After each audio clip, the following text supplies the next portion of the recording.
नमस्कार बंधुगण मु आपको स्वागत करुच्ची आमर ये यूट्यूब चैनल एडुभान्स विथ मुकेश को आम पूर्व दुईटी वीडियो रे आम देखी जे पठाणी सामंत एवं एनएमएमएस रे जो भली क्वेश्चन पड़ुची से भली क्वेश्चन गुड़ को आम अटेंड करथिले एवं यही वीडियो रे आम अनुपात समानुपातर किसी इंपोर्टेंट क्वेश्चन आनीचे जहाँकि पठाणी सामंत आउ एनएमएमएस दुईटी भारी गुरुत्वपूर्ण चलतु देखा इसे कौन कौन सब प्रश्न रही देखा प्रथम क्वेश्चन श्रिया आउ स्वीट रो घंटा प्रति बेगर अनुपात 3:2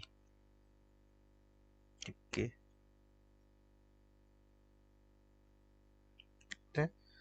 3:2 हो श्रिया 5 घंटा 60 किलोमीटर बाट जाए गले स्वीट 40 किमी बाट को केते स्पीड केते समय भितर जाई परियो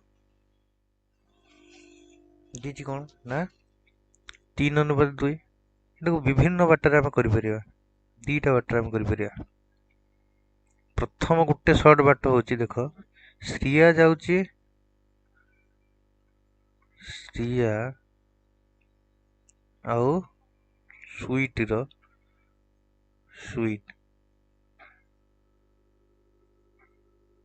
स्वीट रो बेगर अनुपात केते 3:2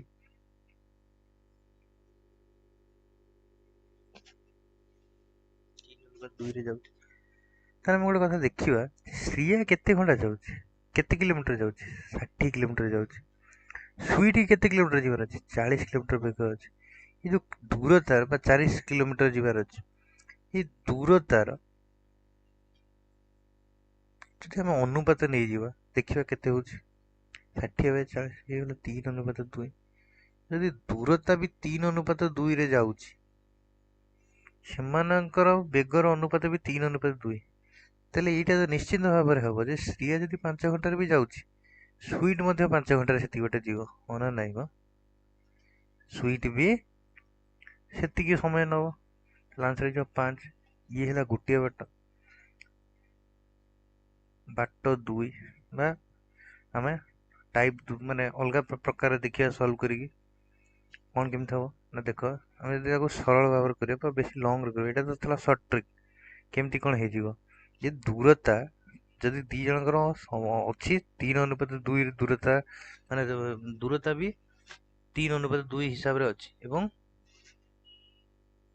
जो स्पीडटा अच्छी बेग सी भी कौन अच्छी ना 3:2 अच्छी निश्चिंत भाव में समय सामान आसो तेणु उत्तर 5 हो गोटे बाट 2 बाट कौन कर प्रथम कौन करवा ना श्रियार श्रियार सब जिन अनुपात स्पीड भी स्पीड अनुपात एवं बाट के जाए केते समय जाइए आम यहाँ जाचे जे बेग हेउछि बेग इज इक्वल्स टू दूरता बाय समय चले कौन करिया ना आम जाने दूरता केते दूरता हूँ 60 किलोमीटर समय केते समय हूँ 5 घंटा ताले केते हो 60 रे 5 कटिगले केते हो 60 टा 5 द्वारा कटिगले केते हो ना 12 किलोमीटर पर आवर बा तो ओडिया रे कहले घंटा प्रति बेग हूँ तार घंटा प्रति बेग केते ना 12 किलोमीटर माने से गोटे घंटा रे 12 किलोमीटर जाउची तेने से 5 घंटा रे 60 किलोमीटर पळै जाउची ठीक कथा आमे एडी जो अनुपात थला हम जानछे ना अनुपात को हटेया पई 3:2 जो अछि अनुपात हटेया पई गोटे कांस्टेंट बा गोटा समानुपात जो कहती ता गोटे गुणिया को पड़े जोटा तो गुणी देला माने 3x ये गला 2x ताहले जदि 3x बा जो हमर जो देखले था स्पीड अनुपात 3x ता हो 12 किलोमीटर पर आवर बा घंटा प्रति 12 हो जाउछ ताहले 3x हे जदि 12 ताहले x केते हे जिवो 12/3 माने गला केते 4 बा 4 किलोमीटर पर आवर ठीक ना नहीं तापर देखिया यदि x ହେଇଗଲା 4 किलोमीटर पर आवर ताहले 2x देछि कर जहार होची स्वीट रो स्पीड 2x केते जीवो ना 2 गुणन 4 समान ହେଇଗଲା 8 किलोमीटर पर आवर हो ना नहीं 8 किलोमीटर पर आवर तबे तो 40 किलोमीटर जीवार अछि 40 किलोमीटर जीवा को हेले हम कोन करे पड़िबो ना 40 हरण 8 किलोमीटर पर आवर का घंटा प्रति 8 किलोमीटर गला माने केते घंटा लागियो ना 40 को 8 द्वारा काटले हो 5 ताहले 5 घंटा लागियो देखो 5 घंटा लागियो 40 और 5 घंटा लागियो हे गला ताहले सी जो आंसर मैं दीटा बाट देखले प्रथम शॉर्ट बाट ये दी जनकर अनुपात समान अछि दी जनकर अनुपात समान 3 अनुपात 2 दी जनकर अछि माने जो घंटा प्रति वेग 3 अनुपात 2 अछि दूरता भी 3 अनुपात 2 रे अछि तेणु समय दी जण समान लागो इ गुडे बाट आउ सरल कर जो बाटना देखिले ताले 2 नंबर प्रश्न को देखिबा गुटी निर्वाचन रे दिछि A B C D A B C तीन जन प्रार्थी अछन्ती ताले कोन होइछे ना मोट भोटदान संख्यार ए बी सी प्रार्थी माने पाइतो भोट संख्या और नाकच होइतो भोट संख्यार अनुपात यथाक्रमे 8 अनुपात 5 अनुपात 3 अनुपात 1 ताले ए तार निकटतम प्रतिद्वंदी ठारू 12642 अधिक भोट पाइथिले ताले नाकच भोट संख्या केते हम गोटे कथा देखिबा जे हम प्रथम आगे लिखि देबा गोटे जे ए बी सी और नाकच को हम लिखिदेले ए रो अनुपात केते थला ना 8 बी रो थला 5 सी रो थला 3 नाकच होची अनुपात हटिया पे हम सब ट्रिक्स लिखिदेले अनुपात हटि जीवो x कौन करियो ना तापरे देजी कोन ना ये तार निकटतम प्रतिद्वंदी के जी सेकंड हाईएस्ट ए होची हाईएस्ट जे जितिला सेकंड हाईएस्ट के ना बी बी ठारू से हारे जिति केते खंड वोट ना 12642 खंड वोट रे जिति ताले ई टेक्स -3x ए जो केते ना -5x ए जो केते हां 12642 खंड वोट पाइछे ताले से 3x जो केते ना 12642 x जो केते ना 12642 ऋण 3 हरिदवा 12642 ऋण 3 3 चो 12 6 3 दूने 6 4 हेला 3 के 3 1 2 4 अब 0 ताले हेला 4214 खंड भोट अछि ऑप्शन सेटा जो ठीक उत्तर ताले मोट हां केते खंड नाकच भोट हेतला ना भोट हेतला 42 ना 4214 खंड भोट और 4214 खंड भोट बुझी परलो 3 नंबर क्वेश्चन आसीबा राम और गोविंद उभय पाखे थिबा टंकार अनुपात गोविंद और श्याम टंकार अनुपात संगे समान ताले राम पाखरे जहा अछि गोविंद पाखरे जहा अछि जेती टंका अछि आउ श्याम पाखरे भी टंका अछि तीन जण कथा हमु कहिछि से कहूछि जे राम पाखरे जेती टंका राम और गोविंद भितर जो जहा अनुपात अछि जो टंकार जो अनुपात रे जहा अछि गोविंद और श्याम भितर भी सेही अनुपात अछि सिद्धि कहला राम पाखरे अछि 50 टंका अछि श्याम पाखरे अछि 200 टंका ताले पचारछि गोविंद पाखरे केते टंका अछि ताले हम एटा जानिछे जे a बाय b एम जे अनुपात थाए is equals to b by c हुए ताले निश्चित भाव रे एटा हबो जे b रो स्क्वायर एटा जे एठी गुणा हेगले एटा एठी गुणा हेगले कोन हबो ना b रो square is equals to ac हे जिवो ताले हम जानछे राम बाय गोविंद हम जो x नै गेले सपोज ନେଇଗଲେ ହେଇଯିବ କେତେ ନା 50/x ଯାହା ହବ ସେଇଟା x/200 ବି ସେଇଆ ହବ, ହଁ ନା ନାଇଁ ସୂତ୍ର ଅନୁସାରେ। ତାହେଲେ ଏଇ x ଟା ଉପରକୁ ପଳେଇଲା, ତାହେଲେ x² ଗୁଣା ହେଇଗଲା, ସେମାନେ 50 ଟା 200 ରେ ଗୁଣା ହେଇଗଲା, 200 ଗୁଣନ 50 କେତେ ହେଇଗଲା ନା x² ହେଇଗଲା 10,000।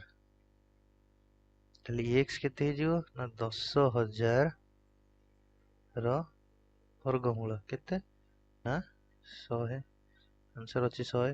ତାହେଲେ 3 ନମ୍ବରର ବି ସି ହବ ଆନ୍ସର।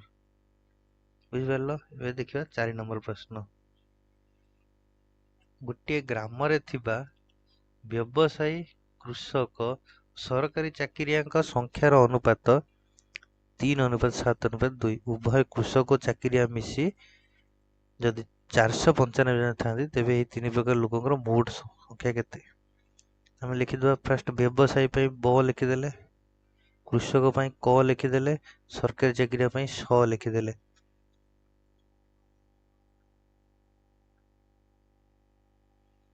ତାହେଲେ ବ୍ୟବସାୟୀଙ୍କ ପାଇଁ କେତେ ଅଛନ୍ତି? ବ୍ୟବସାୟୀର କେତେ? 3 ଅଛନ୍ତି।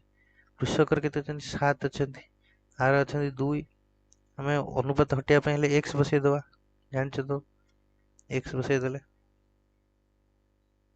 ତାହେଲେ ସେ ଦେଇଛି କଣ ନା ଉଭୟ କୃଷକ ଓ ଚାକିରିଆ ମିଶି 495 ଅଛନ୍ତି। ଉଭୟ କୃଷକ ଆଉ ସରକାରୀ ଚାକିରିଆ ମିଶି 495 ଅଛନ୍ତି। ତାହେଲେ 7x ପ୍ଲସ୍ 2x କେତେ ନା 495 ଜଣ।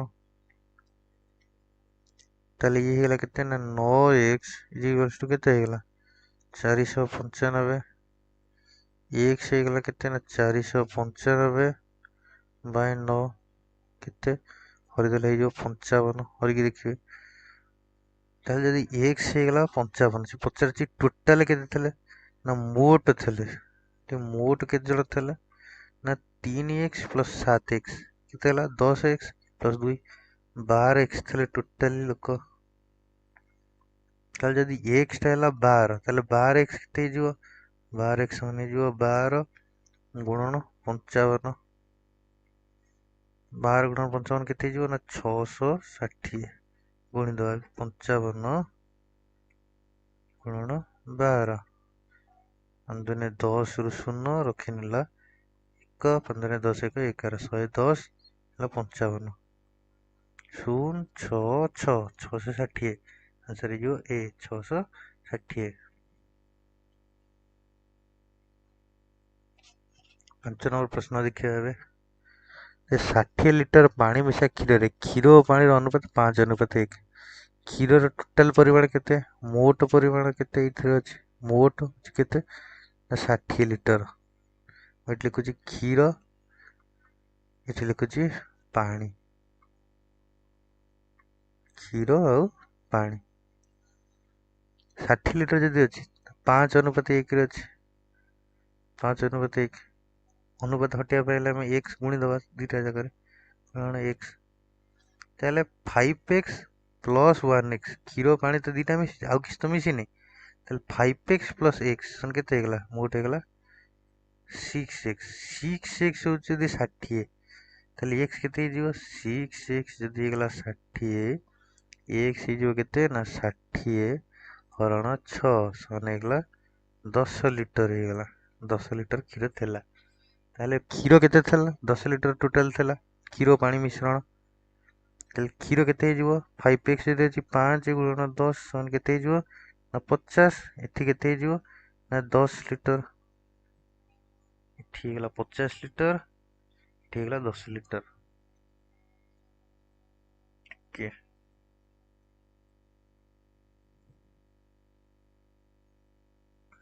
ତାପରେ ଦେଖିବା କଣ ଦେଇଛି। ପୁଣି ଆଉ ଗୋଟେ ଦେଖିଲା ଯେ 40 ଲିଟର ଥିଲା କ୍ଷୀର, ତା ପାଣି ମିଶା କ୍ଷୀର।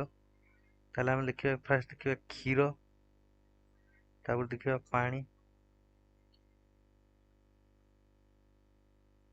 40 ଲିଟର ଇଏରେ କେତେ ଥିଲା ନା 3 ଥିଲା, 1 ଥିଲା, 3:1 ଥିଲା। ତାହେଲେ ଅନୁପାତ ହଟେଇଲେ କେତେ ହେଇଯିବ? ଏଟା ହେଇଯିବ x, ଏଟା ହେଇଯିବ 3x, ଏଟା ହେଇଯିବ x। ତାହେଲେ 3x ପ୍ଲସ୍ x କେତେ ନା 4x। ତାହେଲେ 4x ଯଦି ହେଇଗଲା 40 ଲିଟର, x ହେଇଯିବ କେତେ ନା 40 ହରଣ 4 ସମାନେ 10 ଲିଟର। ତାହେଲେ କ୍ଷୀର କେତେ ଥିଲା ସେ ଯୋଉ ମିଶ୍ରଣଟାରେ? 3x 3 ଗୁଣନ 10 ସମାନ ହେଇଗଲା 30 ଲିଟର। ପାଣି କେତେ ଥିଲା ନା x ଜାଗାରେ କେତେ ନା 10, x ଜାଗାରେ କେତେ ଥିଲା ନା ଟିକେ x ଜାଗାରେ କେତେ ଥିଲା ନା 10 ଥିଲା, ନା 10 ଲିଟର ଥିଲା। କହିଛି ଉଭୟ ଯେତେବେଳେ ମିଶିଯିବେ, ଇଏ ଥିଲା 40 ଲିଟର, ଇଏ ଥିଲା 60 ଲିଟର, ଇଏ ଥିଲା 40 ଲିଟର, ବା କହିଛି ଯେତେବେଳେ ଉଭୟ ଲିଟର ମିଶିଯିବେ ତାହେଲେ କେତେ ହବ ଅନୁପାତ? ନା ଏଠି ଥିଲା କ୍ଷୀର କେତେ ନା 50 ଲିଟର ଥିଲା, ଏଠି ମୁଁ ଲେଖିଦଉଛି କ୍ଷୀର, ମୋଟ ଏଇଟା ହେବ କ୍ଷୀର, ଏଇଟା ହେଇଗଲା ପାଣି। ଆଦେହରେ କେତେ ଥିଲା ନା ଆଦେହରେ ଥିଲା 50 ଲିଟର ଥିଲା। ପାଣି କେତେ ଥିଲା ନା 10 ଲିଟର ଥିଲା। ଏଥିରେ କେତେ ଥିଲା ନା 30 ଲିଟର। ଏଠି କେତେ ଥିଲା ନା ସେଇ 10 ଲିଟର। ତାହେଲେ ମିଶେଇଦବା, ଟୋଟାଲି କେତେ ରହିଲା ନା 50 ରେ 30 ମିଶେଇ ହେଇଗଲା 80 ଲିଟର ଥିଲା ପାଣି ନା କ୍ଷୀର ଥିଲା, ଆଉ 10 10 20 ଲିଟର ଥିଲା ପାଣି। ପଚାରିଛି ଆର ଅନୁପାତ କେତେ, କ୍ଷୀର ଓ ପାଣିର ଅନୁପାତ କେତେ ହବ? ତାହେଲେ 80 ହରଣ 20 କାଟିଦେଲେ କେତେ ହେଇଯିବ ନା 2 ରେ 4 କାଟିଲେ 4, 2 ରେ 8 କାଟିଲେ 4 ଅନୁପାତ 1। ଅପସନ ଦେଇଛି 4 ଅନୁପାତ 1, 5 ନମ୍ବର ଏ ହବ ଆନ୍ସର।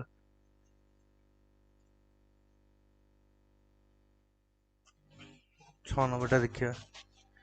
40 ଲିଟର ପାଣି ମିଶା କ୍ଷୀରରେ ପାଣି ଆଉ କ୍ଷୀର ଅନୁପାତ ଟୋଟାଲ ହେଇଗଲା 40 ଲିଟର। ତାପରେ କ୍ଷୀର କେତେ ଅଛି?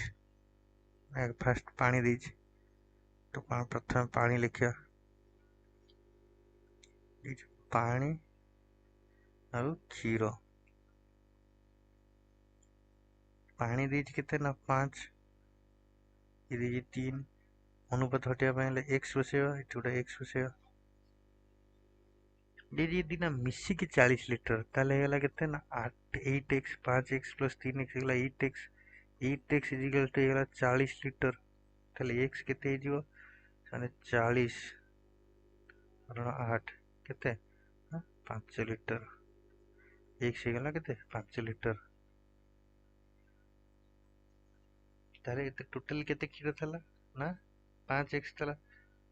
5x କେତେ ହେଇଯିବ ନା 5 ଗୁଣନ 5, ତାହେଲେ 25 ଲିଟର ହେଇଗଲା କଣ ପାଣି ଥିଲା। କ୍ଷୀର କେତେ ଥିଲା ନା 3x ହଉଛି 3 ଗୁଣନ 5 ହେଇଗଲା 15 ଲିଟର କ୍ଷୀର ଥିଲା। ତାପରେ ପ୍ରଶ୍ନ କଣ ଦେଇଛି ନା ପ୍ରଶ୍ନ ଦେଇଛି ଜଣେ ଗୌଡ଼ ଏଥିରେ କିଛି ଖାଣ୍ଟି କ୍ଷୀର ମିଶାଇଲା, ମିଶ୍ରଣର ଅନୁପାତ ବ୍ୟସ୍ତ ହେଇଗଲା। ମିଶ୍ରଣ ଅନୁପାତ ବ୍ୟସ୍ତର ଅର୍ଥ କଣ ନା ଯଦି ଏଇଟା 5 ଅନୁପାତ 3 ଥିଲା ପ୍ରଥମେ, 5 ଅନୁପାତ 3 ଥିଲା, ବ୍ୟସ୍ତର ଅର୍ଥ ହଉଛି ଏଇଟା ଉଲ୍ଟି ପଡିବ, 3 ଅନୁପାତ 5 ହେଇଯିବ। ତାହେଲେ ଦେଖ ଗୋଟେ କଥା, ଗୌଡ଼ ଯାହା ବି ମିଶେଇଲା ସେ କେବଳ ଖାଣ୍ଟି କ୍ଷୀର ମିଶେଇଛି, ତା ଦେହରେ ଗୋଟେ ବୁନ୍ଦ ବି ପାଣି ନାହିଁ। ତେଣୁ କଣ ଖାଣ୍ଟି କ୍ଷୀର, କେବଳ କ୍ଷୀରରେ ଯାହା ମିଶିଛି, ପାଣି ତ ଏକ୍ଜାକ୍ଟ ଯାହା ଥିଲା ଆଗରୁ ସେଇଆ ହିଁ ଅଛି। ଯୋଉ 25 ଲିଟର ପାଣି ଥିଲା ସେଇ 25 ଲିଟର ପାଣି ହେଲା, ହଁ ନା ନାଇଁ? ଯୋଉ 25 ଲିଟର ପାଣି ଆଗରୁ ଥିଲା ସେଇ 25 ଲିଟର ପାଣି ଏବେ ବି ରହିଲା ସେ ମିଶ୍ରଣରେ। ତାହେଲେ ଯୋଉଟା 25 ଲିଟର ଥିଲା ପାଣି, ସେଇଟା ଏବେ ମାନେ ଯୋଉ ପାଣି ଥିଲା ଯେତିକି, ଯୋଉ 25 ଲିଟରଟା ସେଇଟା ଏବେ 3 ହେଇଯାଇଛି। କ୍ଷୀର କେତେ ହେଇଛି ଆମେ ଜାଣିନୁ, ଅନୁପାତ ହଟେଇବା ପାଇଁ ଆମେ ଏଟାକୁ କରିଦେବା କଣ 3x। ଯଦି ଦେଇଛି 3x, ଏଇଟା ହେଇଯିବ 5x। ଦେଇଛି ଯେ 3x ହଉଛି 25 ଲିଟର, କାହିଁକିନା ପାଣି ମିଶିନି, ତାହେଲେ ଆମେ ନେଇଯିବା 3x ଯଦି ହେଇଗଲା 25 ଲିଟର, ତାହେଲେ x କେତେ ହେଇଯିବ ବା x1 ଏଇଟା ଧରିବା, ଆମେ x ପୂର୍ବରୁ ନେଇଥିଲେ, x1 ହେଇଯିବ କେତେ ନା 25/3 ଲିଟର, ହଁ ନା ନାଇଁ? तेबे गौड़ केते लिटर क्षीर खांटी मिसैतला ताले x1 जदी हेगला 25/3 गौड़ केते क्षीर मिसैतला आमे के टोटल टाको बाहर कर दबा केते एबे नुआ मिश्रण हेछि पुराना मिश्रण रो सेति फेडी देले ही पड़ियो हे जो ताले हम देखि दबा नुआ मिश्रण केते हेछि ना नुआ मिश्रण केते हेगला ना जदि x1 हेगला 25/3 एटा केते हे जाउछि ना 8x1 हे जाउछि ताले हम देखिबा 8 गुणन 25/3 इतकी हे जाइछि नुआ मिश्रणटा क्षीर पानी मतलब क्षीर नुआ गौड़ मिसई सारिला गौड़ एदा नुआ मिसई सारिला ताहेले हेगला एतिकी पूर्वरु थला केते ना 40 लीटर थला आ देख द 25 टा केते हेगला ना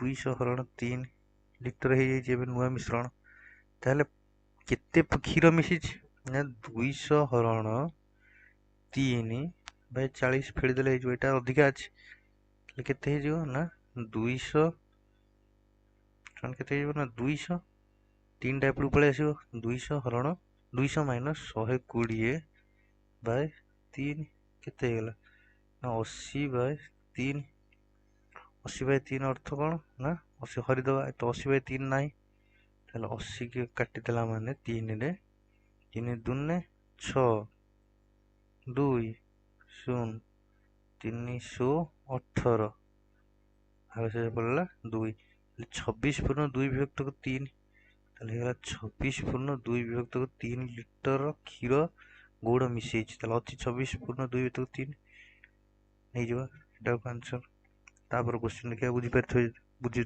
पारिथिबो तो सहज क्वेश्चन थला सहज टिके कष्ट थिला अवश्य 7 नंबर क्वेश्चन देखिया एक विभक्त को 2 कमा 4 विभक्त को 3 कमा 8 विभक्त को 15 तृतीय समानुपाती केते हो ताले हम चारिटा समानुपाती अछि हबा कथा किंतु एठी तीनटा देछि आ गोटा पचारछि ताले हम धरिबा जे 1/2 टा होछि प्रथम समानुपाती प्रथम अनुपात माने ये प्रथम समानुपाती टा सेकंड टा होछि 4/3 थर्ड टा कोन हम किछि जानि नाहंती फोर टा देछि 8/15 ना नहीं ताले हम गोटे सूत्र पढ़िथिबे जे यदि एमिति थाए ए अनुपात बी समानुपाती सी अनुपात डी ए वाला जे थाए ताले हम कोन कर दबा ना a into d equals to b into c ताले हम कोन करियो हां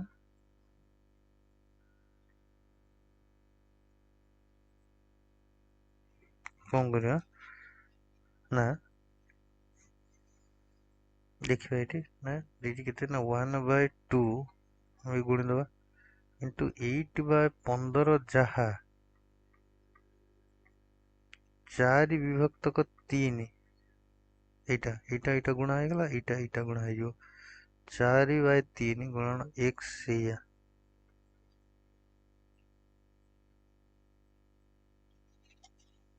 ताल देखियो 2 और 8 को काट देले 4 विभक्त को 15 ताले गोटे जदी 4/15 ला एटा गुणे देले केते हो जे ना 4x/3 हो 4 की 4 काट देले x ही जो केते तो एटा काट देले केते जो हां 5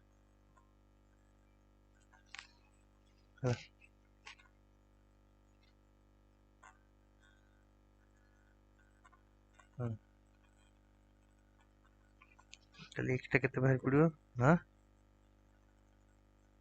ये के विभक्त को 5 विभक्त एट बुझे ताले बाहर पड़ला केते ना 4/3 x इज इक्वल्स टू केते हेगला ना 4/15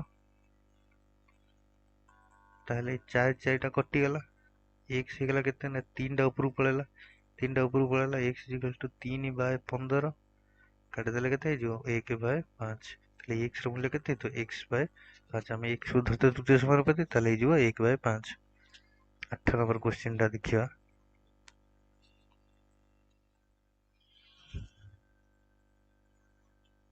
ଗୋଟିଏ କାର୍ଯ୍ୟାଳୟରେ ସ୍ତ୍ରୀ ଓ ପୁରୁଷ କର୍ମଚାରୀଙ୍କ ସଂଖ୍ୟାର ଅନୁପାତ 5:6। ତାହେଲେ ସ୍ତ୍ରୀ ହଉଛନ୍ତି କେତେ ନା ଯେତିକି ଅଛନ୍ତି 5 ଅନୁପାତରେ, ପୁରୁଷ ଅଛନ୍ତି ପୁ ଖାଲି ଲେଖୁଛି 6। ଅନୁପାତ ହଟେଇବା ପାଇଁ ଏଟା x, ଏଟା ହେଲା x, x ବସେଇଦେଲେ ସେମାନେ ମୋଟ 110 ଜଣ ହେଲେ, ସେଟାରେ କେତେ ଜଣ ପୁରୁଷ କେତେ ଜଣ ସ୍ତ୍ରୀ କାମ କରୁଥିଲେ।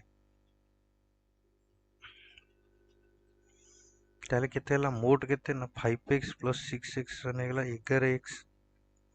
ଏଇଟା ମନେ ରଖିଥିବ ଯେ ସ୍ତ୍ରୀର ହଉଛି 5x, ପୁରୁଷର ହଉଛି 6x। 11x ହେଇଗଲା 110 ଜଣ। ତାହେଲେ x ହେଇଯିବ କେତେ 110 ହରଣ 11 ହେଇଗଲା 10 ଜଣ। x ହେଇଗଲା 10 ଜଣ। ତାହେଲେ ସେ ପଚାରିଛି କଣ ଏଠି ପଚାରିଛି ପୁରୁଷ ଓ କେତେ ଜଣ ସ୍ତ୍ରୀ। ତାହେଲେ ଆମକୁ ଦେଇଥିଲା ସ୍ତ୍ରୀ ତାପରେ ପୁରୁଷ, ଏବେ ପଚାରିଛି ପୁରୁଷ ଆଉ ସ୍ତ୍ରୀ ଅନୁପାତ। ତାହେଲେ ପୁରୁଷ ଲେଖିଦବା ଏଠି ପ୍ରଥମେ, ତାପରେ ଲେଖିବା ସ୍ତ୍ରୀ। କାହିଁକିନା ଯଦି ଏଟାକୁ ଆମେ ସେମିତି କରିଦବା, ମାନେ ଆମେ କରିବା ସ୍ପିଡରେ କରିକି ଯିବା, ତାହେଲେ ସ୍ତ୍ରୀ ପୁରୁଷ ଏପଟ ସେପଟ ହେଇଯିବ ସଂଖ୍ୟାଟା। ତାହେଲେ ଦେଇଛି ପ୍ରଥମେ ପୁରୁଷ, ପୁରୁଷ କେତେ ଜଣ ଅଛନ୍ତି ନା 6 ଲେଖିଦବା। ଯୋଉଟା 5 6 ଲେଖିଥିଲେ ସେଟାକୁ ଆମେ ଏବେ ଲେଖିଦବା 6 5, କାହିଁକିନା ପୁରୁଷ ସ୍ତ୍ରୀ ପଚାରିଛି, ହେଇଯିବ 5x। ଏଟା ପଚାରିଛି କେତେ ନା 10 ଜଣ ଅଛି x, x ହେଲେ 6 ଗୁଣନ 10। ଏଟା କେତେ ଅଛି 5 ଗୁଣନ 10।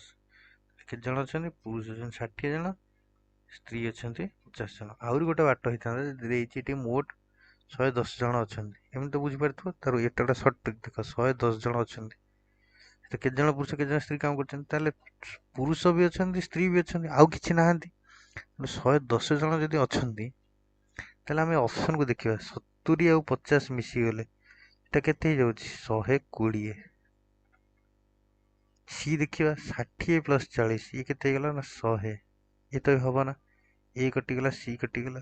ଡି କି ଦେଖିବା 40 + 50 କେତେ ହେଇଯିବ ନା 90, ଇଏ ବି ହବ ନା। ତାହେଲେ ଲାଷ୍ଟ ରହିଲା ବି 60 + 50 କେତେ ହେଇଗଲା 110। କେବଳ ଏତିକିଟା ହିଁ ଠିକ ଅଛି, ତେଣୁ ବି ହେଇଯିବ ଆନ୍ସର। 9 ନମ୍ବର କ୍ୱେଶ୍ଚିନ୍ ଦେଖିବା।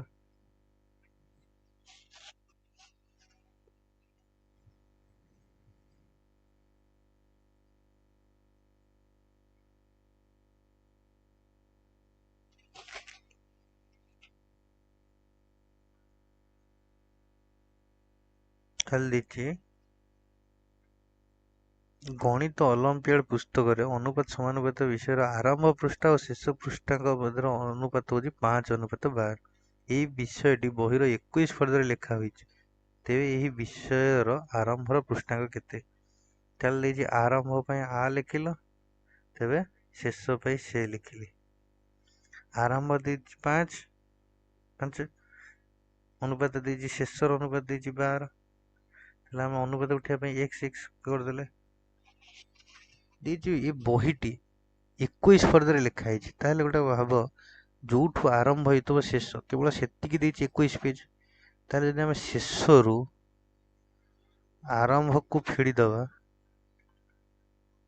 ତାହେଲେ ଆମର ବାହାରି ପଡ଼ିଲା ମୋଟ ପେଜ କେତେ ଥିଲା, ମୋଟ କେତେ ପେଜରେ ଥିଲା, କେତେ ଫର୍ଦ୍ଦରେ ଥିଲା, ପେଜ ବା ଫର୍ଦ୍ଦ କେତେ ଫର୍ଦ୍ଦ ଥିଲା।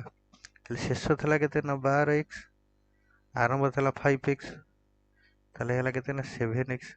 ଦେଇଛି ଯେ ଏତିକି ହଉଛି ମୋଟ ପେଜ ସଂଖ୍ୟା ଥିଲା, କିନ୍ତୁ ଦେଇଛି କେତେ ଏଇ 7x ଯୋଉଟା ଆମେ ବାହାର କଲେ ସେଇଟା ଦେଇ ଦେଇଛି କେତେ ନା 21 ଫର୍ଦ୍ଦ। ତାହେଲେ x ହେଇଯିବ କେତେ ନା 21/7, ହେଇଗଲା 3, x ହେଇଗଲା 3। ଦେଇଛି କେତେ ପଚାରିଛି କେତେ ନା, ତେବେ ଏଇ ବିଷୟଟି ଆରମ୍ଭ ପୃଷ୍ଠାଙ୍କ କେତେ, ଯଦି x ହେଇଗଲା 3, ଆରମ୍ଭ ପେଜ ଧରିଥିଲା 5x, ତାହେଲେ 5 ଗୁଣନ 3 କେତେ ହେଇଗଲା 15।